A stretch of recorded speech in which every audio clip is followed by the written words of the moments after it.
اگلا سوال اہلیہ ندیم پوچھتی ہیں کہ میری ایک دوست ہے، خاتون ہے، بیوہ ہو چکی ہے، کیا عدت کے دوران آخری جز کیا عدت کے دوران جگہ بدلنے کی اجازت ہے؟ اگر ہے تو کن صورت میں ہے؟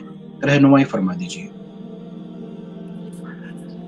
دیکھیے، ایک سوال تو یہ ہے کہ بچہ بیمار ہے، ہسپتال لے جانا پڑتا ہے بچے کو، تو دوران عدت اگر کوئی اور نظم نہیں ہے، لے جانے والا نہیں ہے، تو یہ خاتون ان کو لے جا سکتی ہیں، بالکل ہسپتال لے جا سکتی ہیں، کیونکہ یہ ضرورت ہے۔ لیکن اس حوالے سے اصول یاد رکھیں کہ جب ضرورت ہو تو بوقت ضرورت اور بقدر ضرورت نکلنا ہے، ضرورت سے زائد باہر نہیں ٹھہرنا، اور سادگی کے ساتھ رہنا ہے۔ چادر لے کر جائیں، میک اپ شیک اپ نہ کریں، اور سادہ لباس پہنے جائیں، جیسے ہی کام ہو جائے فوراً واپس آ جائیں۔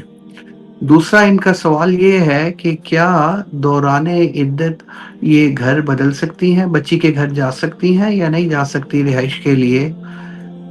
عدت کے بارے میں شریعت کا حکم یہ ہے کہ جہاں خاوند کا انتقال ہوا ہے، عدت انہوں نے یہیں گزارنی ہے۔ بلا وجہ اس گھر سے نکلنا اور دوسرے گھر جانا یہ شرعی طور پر درست نہیں ہے، لہٰذا یہیں عدت گزاریں۔ ہاں، اگر ملنا ہو، جانا ہو، تو بجائے اس کے کہ یہ وہاں جائے تو بچی ادھر آ جایا کرے، یہ بچی بھی تو ادھر آ سکتی ہے نا۔ تو ٹھہرنا ہو، کبھی ایک دو دن ٹھہر بھی سکتی ہے بچی، جتنا ٹھہرنا چاہے یہاں ٹھہر سکتی ہے۔ تو اس طریقے سے ان کو نظم بنانا چاہیے۔ البتہ اگر یہاں کسی اور کا آنا ممکن نہیں ہے، مشکل ہے، تو کوئی نہیں ٹھہر سکتا مستقل طور پر، بچہ بھی ایسا ہے، اور پھر ان کو ڈر اور خوف محسوس ہوتا ہے، ٹھیک؟ تو اس جی، کیس میں ڈر اور خوف کی وجہ سے اگر یہ چھوڑنا چاہ رہی ہیں گھر، تو یہ پھر ایک مجبوری ہے، یہ پھر ایسی صورت میں یہ ہو سکتا ہے۔ جی ایک صورت مقصد یہ بھی ذکر کریں، کرایہ کا بھی مسئلہ ہے، ظاہر بات ہے پہلے ہسبینڈ تھے تو وہ رینٹ پے کرتے تھے، اب ان کے پاس وہ وسعت نہیں ہے، اس مجبوری کے تحت اگر چینج کرنا چاہیں۔